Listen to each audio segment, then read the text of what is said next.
बिहार का एक ऐसा गांव जहां 300 सालों से भी ज़्यादा जीवन जी चुकी एक ऐसी नागिन है जो मुर्दे में भी जान डाल देती है। गांव वालों का तो यहाँ तक कहना है जिसकी पूजा से ये इच्छाधारी नागिन खुश हो गई उसकी ज़िंदगी में हर खुशी आ जाती है।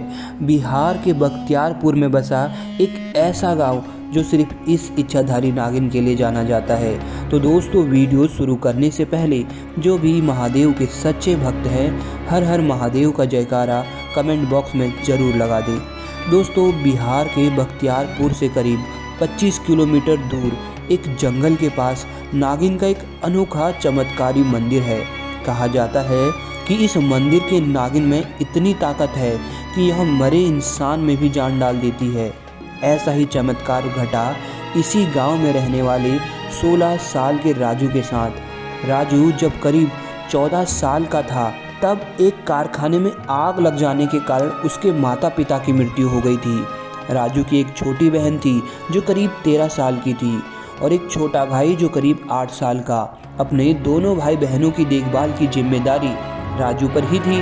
राजू की बहन अपनी माँ की तरह थी, भक्ति भाव में लीन रहती थी। वह हर रोज उस नागिन के मंदिर में अपने भाई की खुशी एवं लंबी उम्र की प्रार्थना किया करती। कम उम्र में ही राजू एक सेठ के यहाँ कोयला खदान के कार्य में लग गया। दरअसल उस सेठ का एक मुंशी था जिसकी निगरानी में ही राजू और अन्य मजदूर काम करते थे, परंतु वह मुंशी बहुत लालची किस्म का था। सेठ की नज़रों से बच बचाकर कुछ कोयले की बोरियां वो खुद ही बेच दिया करता था और उससे आए पैसों को अपनी जेब में रख लिया करता था।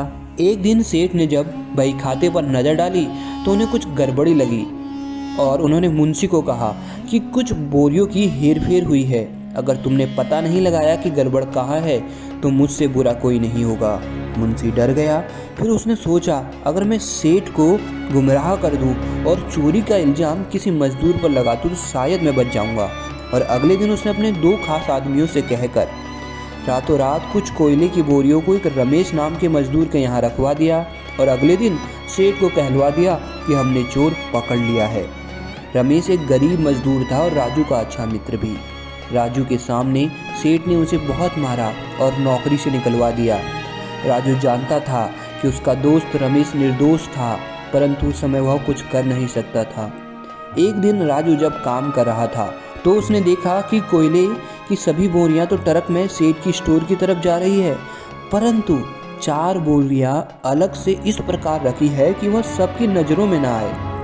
जब राजू मुंशी के पास गया ये बताने तो मुंशी ने डांट दिया कि जा अपना काम कर, वो अभी हम रखवा देंगे। राजू को अब मुंशी पर शक होने लगा। उसने उन बोरियों पर नज़र रखी। तभी उसने देखा कि मुंशी ने एक छोटी गाड़ी में उन बोरियों को रखवाया और उस गाड़ी से एक आदमी ने कुछ रुपये मुंशी को दिए। ये सब देख राजू समझ गया कि मुंशी ही कोयले की चोरी कर रहा है और आरोप उसने उस बेचारे रमेश मजदूर पर लगवाया। ये बात राजू ने खुद चुपचाप जाकर सेठ को बताई और जब सेठ ने अपने खास आदमी को अगले दिन मजदूर के रूप में चुपके से वहाँ भेजा तो मुंशी का सारा भांडा फूट गया और वह पकड़ा गया। सेठ ने मुंशी से कहा, आज अगर राजू न होता तो तुम इस तरह मुझे चुपके से लूटते रहते। और उसके बाद सेठ जी ने मुंशी को पिटवा के नौकरी से निकलवा दिया। इस तरह राजू ने रमेश का बदला ले लिया, परंतु उधर मुंशी ने अब राजू से बदला लेने की ठानी। एक दिन जब राजू काम से देर शाम तक अपने घर लौट रहा था तो मुंशी ने अपने 2 आदमियों के साथ मिलकर राजू का पीछा किया और एक सुनसान जगह पर पकड़कर अपने दोनों आदमियों के साथ राजू को तब तक पीटा जब तक उसके प्राण न निकल गए। अगली सुबह कुछ आदमियों ने राजू को जंगल के पास मरा देखा तो तुरंत उसकी छोटी बहन को ये खबर दी। अपने भाई की ऐसी हालत देख राजू की बहन के आंसू न रुके। पहले माँ बाप उससे छीन ले गए थे, अब उसका बड़ा भाई। वो अपने भाई को लेकर नागिन के मंदिर जा पहुंची और प्रार्थना करते हुए बोली, मेरे माँ बाप के बाद मेरा बड़ा भाई ही मेरे सब कुछ था। हे नागिन, मैं अपने भाई के लिए तुमसे रोज़ प्रार्थना करती थी। अगर तुम सच में हो तो मेरे भाई को जीवन दान दो, नहीं तो मैं भी तुम्हारे मंदिर में अपने प्राण त्याग दूंगी। तभी आसमान में तेजी से बिजली कड़कती है और एक आवाज़ आई, बेटी तुम्हारा भाई गहरी नींद में था, उसे जगाओ और घर लेकर जाओ।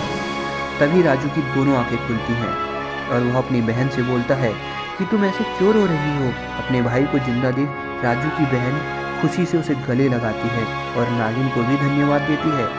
उधर मुंशी जब किसी काम से गांव से बाहर जा रहा होता है तो रास्ते में अचानक एक बड़ा सा सांप आकर उसे डस लेता है और उसकी उसी समय मृत्यु हो जाती है। दोस्तों, कहते हैं कि राजू के साथ घटी यह घटना न केवल बख्तियार गांव में बल्कि आसपास के अन्य गांव में फैल गई और लोगों का उस नागिन के मंदिर के प्रति आस्था और अधिक बढ़ गई। आज भी दूर दूर से यहाँ लोग उस नागिन के दर्शन के लिए आते हैं और उनकी पूजा करते हैं।